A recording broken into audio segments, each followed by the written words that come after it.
ఇవాళ భారతదేశ ప్రజలు ఏదైతే ఉన్నారో 140 కోట్ల మంది మనోభావాల మీద దెబ్బతీసిండు.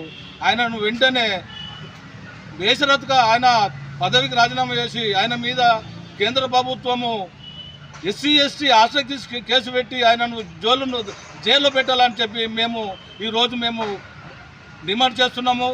ఎందుకంటే పార్లమెంట్ అనేది భారతదేశ ప్రజల ఒక దేవాలయం. ఆ దేవాలయంలో ఎవరు ఉంటారంటే బాబాసాహెబ్ అంబేద్కర్ ఉంటారు. అంబేద్కర్ ఎందుకు ఉన్నారంటే భారత రాజ్యాంగమే పార్లమెంటు.